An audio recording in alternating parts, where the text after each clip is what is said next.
Hey everybody, we are about ready to use for this unit. So today's notes are actually just a whole bunch of examples that are going to be very, very similar to all the problems that you see on your review for today. So use this video as you need to. You can just look at the examples on paper, or if you get stuck and don't understand how to do a problem, then you can come back to this video and watch each problem if you need to. Skip ahead, skip back, whatever you need to do, but watch the problems you need so that you'll be able to do these on your own. This also relates directly to your assessment, which you will get in your next class period. So on that assessment, again, you'll be able to use any of your notes. You can watch these videos if you need help. I just want to make sure that that test is your own work. So do it on your own, but whatever resources you need to use to help you figure that out, that's fine. Make sure you pay attention to the directions though. You'll want to use the formulas and such that we use in the notes when you do those problems, and I want to see your work written out on your paper, okay? Okay, so we're going to start kind of back what we did before spring break, and I'm just going to go through each of these problems. Hopefully it's a great review of everything we've done, and you kind of get the basics of sequences and series, leaving a lot of stuff out that we would normally cover.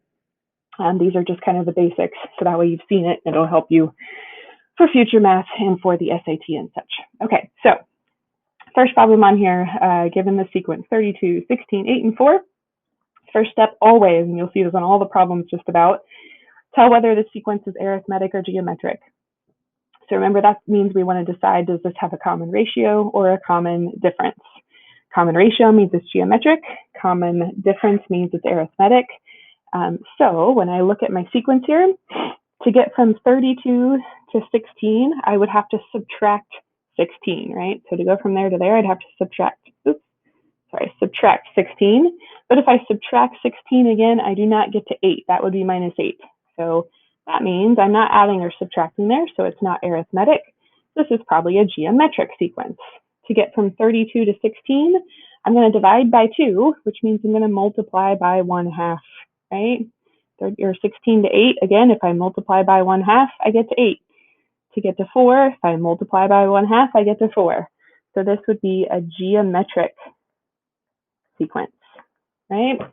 And you don't have to write this on there, but that means that your R value is 1/2, because that's what we're multiplying by each time to get the next term. Okay, so then I want to find the 22nd term in this sequence. Since I now know that it's a geometric sequence, that means I want to use the formula to find terms of a geometric sequence. So that formula was that A sub n equals my first term times the common ratio to n minus 1, right? And then I just plug in all the stuff I know. So I'm looking for the 22nd term. Our first term is 32, and then I'm going to multiply by our common ratio, which is 1/2. And I want to raise that to the n minus 1 power, so that'd be 22 minus 1, which is 21. Okay, then we can work it out from there. You can plug that into your calculator and give the decimal answer here. I'm going to show the fraction answer as well, but I will accept either one on the review and the test. So I would do 32 times 1/2 to the 21st power. Well, 1 to the 21st, that's just 21. And then 2 to the 21st is a pretty big number. That's 2,097,152. I put that in my calculator. So I can put that together in just one fraction, right? This is 32 over 1. So that would be 32 over 2,097,152. And then I would try to simplify that fraction if I'm going to keep it in fraction form. If you want to do a decimal, you can just divide it. Those are both divisible by 32, so I get 1 over 65,536. Right? Those geometric series get pretty big pretty quick, so if you get a big number, that's okay.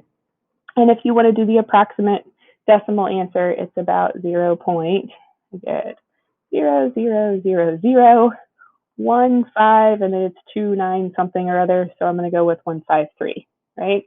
So either of these two answers are okay. I can say that the 22nd term is 1 over 65,536, or if you gave me that answer, either of those are fine, okay?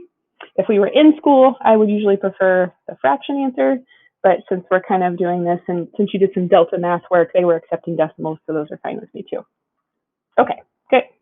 Next one, same idea, right? Tell whether the sequence is arithmetic or geometric, and then what's the 154th term in the sequence. Okay, so this time we go 12, 8, 4, 0, right? So I like to check arithmetic first. That's what I did on this one up here, and it didn't work. I'm going to check that first. So to get from 12 to 8, switch colors, I would have to subtract 4. 8 to 4, I could subtract 4. 4 to 0, hey, we're subtracting 4 each time, right? So since I'm subtracting instead of multiplying, this is an arithmetic sequence.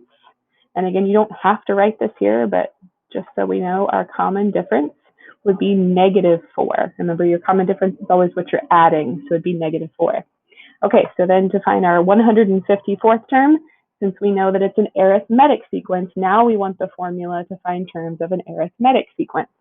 That formula, if you remember, or if you look back at your notes, a sub n equals, I take the first term, I add the common difference times n minus 1, right?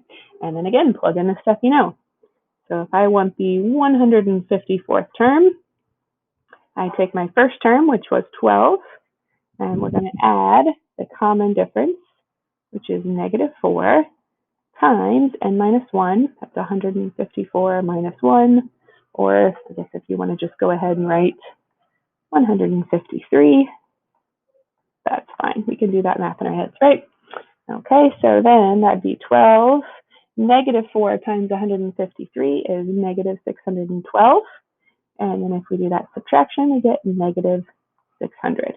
So the 154th term is -600. And that makes sense. If I'm starting at 12 and then I'm decreasing each time, I'm eventually going to get to the negative numbers, right?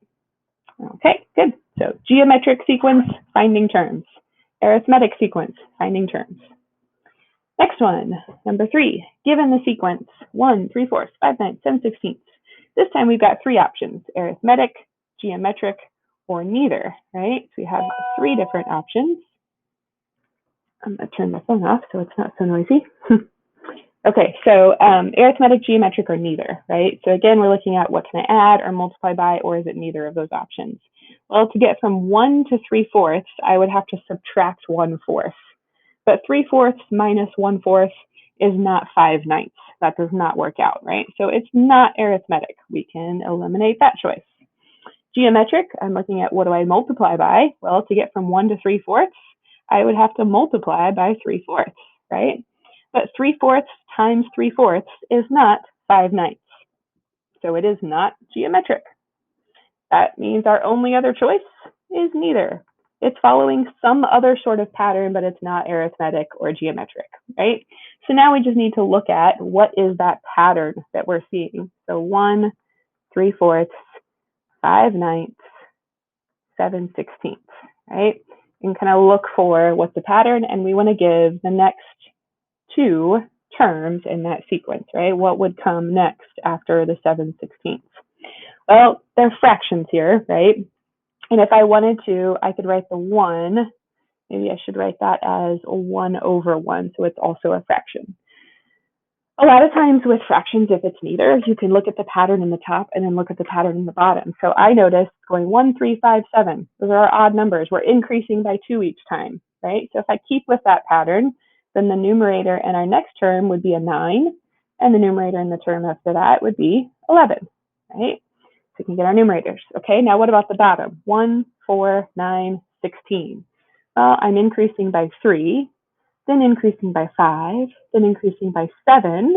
So I'm increasing by an increasing amount. So you can look at it that way and say, well, then the next one I would have to add 9 to get my next number. So 16 plus 9 would give us 25. Or you could think about this pattern. This is how I first would see it. 1, 4, 9, 16, those are our perfect squares, right? 1 squared is 1, 2 squared is 4, 3 squared is 9, 4 squared is 16, 5 squared is 25. So then the next one would be 6 squared, which is 36. So there's our next 2 terms in that sequence. Okay, look for a pattern in the fractions. See if you can figure out what those are. Okay, good. All right, now we're going to move on to some series and figuring these out, right? This one first, again, our first thing we want to figure out is this arithmetic or geometric. And with series, we only did those two types, so you're only going to have to know those two. So again, I'm looking at my numbers here, 2, 4, 8, 16. 2 to 4, I would add 2. 4 plus 2 is not 8, so it's not arithmetic, right? Not that one. Geometric, 2 times 2 would give us 4. 4 times 2 would give us 8. 8 times 2 would give us 16. So hooray, that means this is a geometric sequence. Okay, and the reason we need to figure that out is because next it wants us to write the series using sigma notation. So remember, that's that big Greek S sign that we're going to make out. Kind of looks like an E, but it's actually a Greek S. But to do that, we also need to find out the formula for the terms. And to figure out the formula for the terms, we have to know if it's arithmetic or geometric. Okay, so I'm going to make my big sigma here, right? And then I always know at the bottom, I'm going to have n, or whatever variable you choose, equals, right? So I always like to do n equals 1. You could also, I think some of you noticed you could do n equals 0 if you looked at the delta math stuff. I think it's easier if you just stick to n equals 1. And then just count your terms. I have 1, 2, 3, 4 terms in my series, right? So that means I'm going to stop at the 4th term, okay? Then I just need a formula for all of my terms. It's geometric. So if it's a geometric series, then I know from just like before, our formula is a sub n equals the first term times the common ratio to the n minus 1 power, right? So we just need to plug in those things over here and we can have our formula. So the first term is 2. Our common ratio, we're multiplying by 2 every time. So our common ratio is 2. And then to the n minus 1. And we're going to leave it as n because we're not calculating a certain term here. We're just making a formula for all of the terms we could generate. So then that part is what we write with our sigma. So I'm going to do 2, and then you can do the bullet or you can do it in parentheses, whichever you prefer, times 2 to the n minus 1. And there's our sigma notation. Ta-da! Just a random by the way, if you see it a different way, you could also do this one from n equals 1 to 4 and just do 2 to the n. If you don't understand that green part, completely ignore it. But if that part makes sense to you, or if that's how you originally did it on the problem and then you came here to check your answer or something, it could look like that instead. So either one of those work. Okay, so next one. Same idea here, right? Again, we've got a series. We want to put this in sigma notation. So again, I want to decide, is it arithmetic or geometric? So I'm going to look at my terms, right? To get from 2/3 to 1, well, if I have 2/3, I would have to add 1/3 to get to 1, right? And 1, if it helps you to see it, that's 3/3, right? So 3/3 plus 1/3, that would give me 4/3. Plus another third would get me 5/3, plus another third would get me 6/3, which is 2, and so on. So this is an arithmetic series because we've got a common difference of 1/3, right? Okay, so now to make our sigma notation again, make our big sigma. I'm going to start with n equals 1. I'm going to count my terms. So 1, 2, 3, 4, 5, 6 terms. I'm going to go from n equals 1 to 6. And then again, we need our formula for generating terms. This time it's arithmetic. So I'm going to use our arithmetic formula, which is a sub n equals our first term plus the common difference times n minus 1. Our first term was 2/3 plus our common difference is 1/3. That's what we're adding each time times n minus 1. And then we're going to distribute so we can simplify this a bit. 2/3, that'd be plus 1/3 minus 1/3.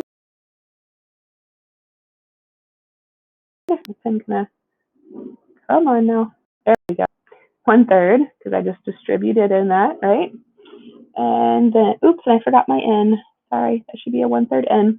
Okay, and then I can combine my 2/3 and my negative 1/3.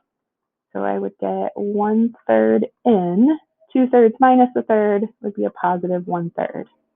So our formula then would be 1/3 n plus 1/3. And there's our sigma notation. Okay. All right, so now we're going to kind of do the opposite. Now we're starting with sigma notation, and we want to write out all the terms or some of the terms of the sequence and then find the sum, right? So it says write the expanded form of the series. And I want the first 3 terms and then the last term. This is kind of how we did it on our notes as well. Okay, so remember, this is your formula for generating terms, right? And then remember, this means I start at the first term and I end at the 16th. To find terms, just plug in that starting number and increase by 1 each time. So I'm going to start by plugging in 1. So I'll do 3 times 2 to the 1 minus 1. That's our first term, right? Plus 3 times 2 to the 2 minus 1.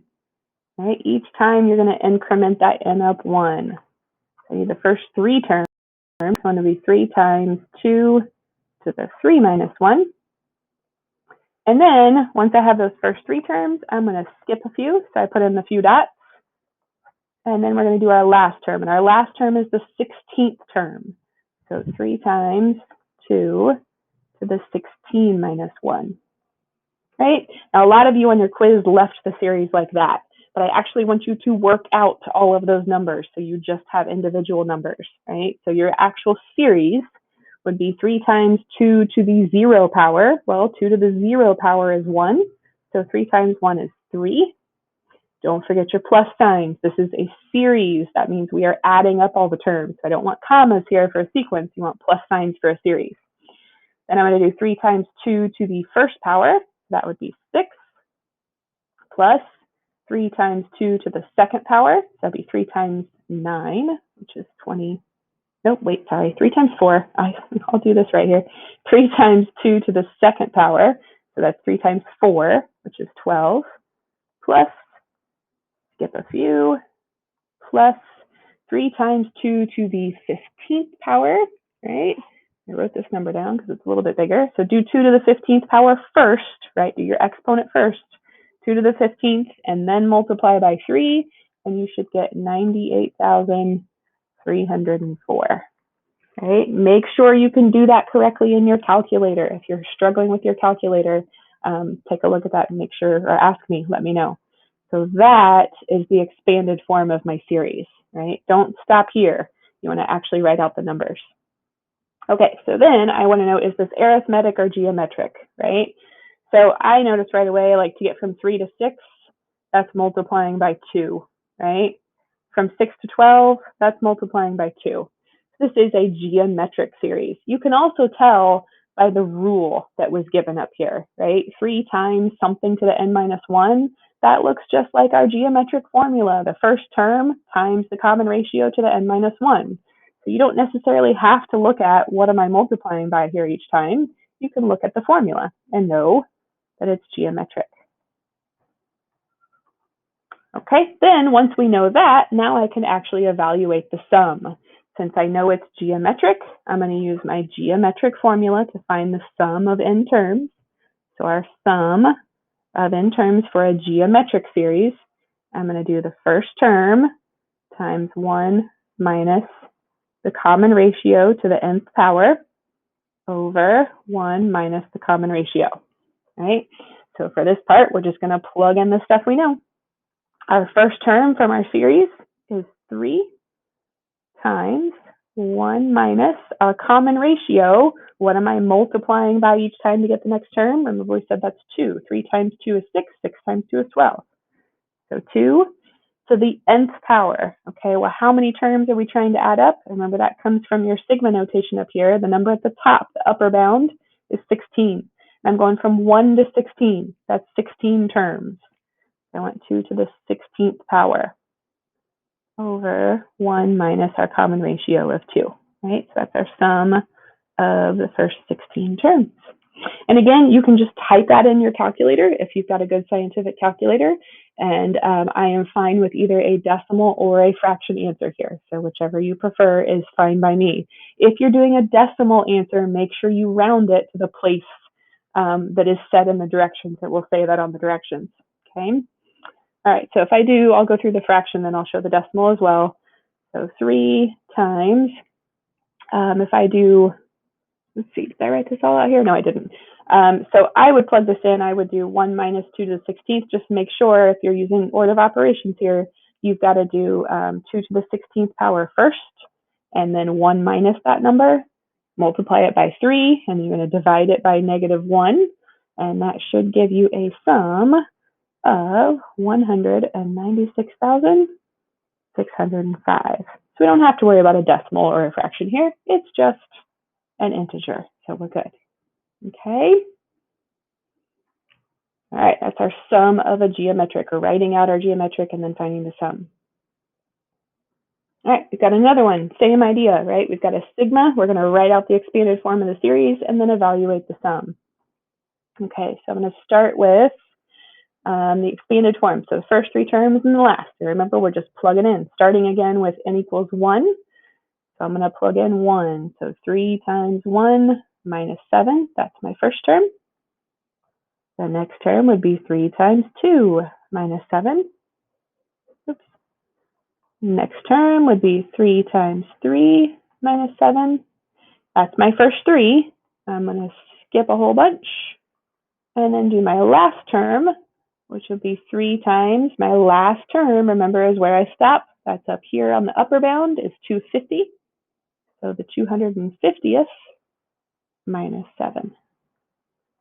All right, and then work out each one of those. So 3 times 1, that's 3 minus 7. That'd be -4. This would be 6 minus 7. That's -1. 9 minus 7. That's 2. I'm going to skip a few. 3 times 250 minus 7 will give us 743. Okay, so that again is our expanded form of the series. First 3 terms and the last term. This time, is it arithmetic or geometric? Again, you can tell by that formula that's written there, right? That is an arithmetic formula. There's no exponent that tells you that it's arithmetic, not geometric. Or if you want to look for the common difference to get from -4 to -1, that's adding 3. -1 to 2, that's adding 3, right? So we're adding each time to get our terms. So this is an arithmetic series. Since it's arithmetic, when I go to evaluate the sum, I want to use my arithmetic formula to find a sum. And that formula was n over 2 times the first term plus the last term, right? Okay, so then we're going to plug in. We're finding the sum of the first 250 terms. That's our upper limit. And we're starting at number 1, so 1 to 250, that's 250 terms. So the sum of 250 terms, we would do 250 divided by 2. Our first term, we said, was -4, plus our last term is 743. And then if we do the math there, make sure, again, do your parentheses first, and then multiply by, that'd be what, 125, 250 divided by 2. And we get a sum of 92,375. Okay. That's our finding a sum of an arithmetic series. Okay, our last topic that we talked about here was infinite geometric series. And that's where we don't have a stopping point, right? We get this ... here at the end to tell us that this sum goes on forever. Sometimes these infinite sums have a sum. These infinite series have a sum. Sometimes they don't. And remember, the way to tell is to find the common ratio and see if it's between -1 and 1. If that ratio is between -1 and 1, it has a sum. If it's bigger than 1 or smaller than -1, it does not have a sum because it's just going to keep getting bigger, right? Okay, so we know it's geometric. It tells us right here in the problem, right, that it's geometric. So I've already got that part. So I'm looking for my common ratio. Sometimes these are pretty easy to see. Like on this one, I know that to get from 1 to 2, I have to multiply by 2. 2 to 4, multiply by 2. 4 to 8, multiply by 2, right? So that means that our common ratio is 2. Now, you can see these numbers just keep getting bigger. So the next one would be plus 16, plus 32, plus 64, and so on. If those numbers just keep getting bigger, then are we going to have a sum? No, it's just going to get to be infinite, right? And you can tell that because 2 is greater than 1, so that means this has no sum. Okay. All right, let's look at the next one. Again, we know that it's a geometric series. So I'm looking at what do I multiply 300 by to get, pay attention to the sign there, negative 90? Or what do I multiply negative 90 by to get 27? Or 8.1, right? So this one's a little bit harder. It's not as obvious that like I just multiply by 2 or I just multiply by 1/3. It's a little bit harder. So if you have trouble figuring out what the R value is, you can set up a little formula for it, right? I know that I have to multiply 300 by something to get negative 90. That sounds like an algebra equation to me. So I'm doing 300 times whatever the common ratio is, and I should end up with negative 90. So you can set yourself up a little equation to figure out the common ratio. Now, if I solve for R, I divide both sides by 300, and I get R equals, well, I just need to simplify this fraction. I know that that first set of zeros can go away, so that'd be negative 9 over 30. And then those are both divisible by a 3, so that'd be negative 3/10, right? Okay, so that means our R value is negative 3. Oops, sorry, put that over here, sweet room. Our R value is negative 3/10, right? So to decide if this has a sum, I want my R value to be less than 1 or greater than negative 1, right? Negative 3/10 fits nicely right in there. It's smaller than 1, but it's bigger than negative 1. So this means this one does have a sum. And again, you can tell, look at the numbers. They're getting smaller each time. 300, 90, 27, and so on, right? The numbers are getting smaller. We're going to eventually reach a sum. Okay, so once we know that that R value works, now I can use my formula. So now I take my infinite geometric sum formula, which is just the first term divided by 1 minus the common ratio, right? Okay, so we're going to plug in our information here. My first term is 300 over 1 minus our common ratio, which we had over here, was negative 3/10, right? Watch your signs here. So negative 3/10. Okay, and then if we simplify, and again, I am fine with decimal or fraction answer here, whichever you're more comfortable with. So that'd be 300 divided by 1 minus negative 3/10 would be 1 plus 3/10. So that's 10/10 plus 3/10, which is 13/10. Dividing by a fraction is the same as multiplying by its reciprocal, right? So this would be 300 over 1 times 10/13, right? Dividing by 13/10 is the same as multiplying by 10/13. So that would give me 3,000 over 13. That does not simplify because 13 is prime, so that's our sum. Or if you want to do the decimal approximation, that is approximately 230.77. And again, just make sure you round to the place that it asks for. Okay. All right, so there's a nice clear example, hopefully, of every problem that you're going to see on your review and on your assessment in your next class. So use this to help you complete the review. The review this time is just going to be on normal paper. So you're going to upload that to OneNote. I apologize for all the different homework methods. I'm kind of trying to figure out which one is the best. I know everybody has a different opinion, so we'll kind of try to make it a little more consistent from here on out. But use this. The numbers match up exactly to the review. They're a little bit different on the test, but they're really, really close to or they're exactly the same on the review. Okay. Let me know if you have any questions. I'm available on the Google chat, or if anybody wants to do a Google Meet, we can go through a few problems together if we need to. All right, guys. Have a nice day.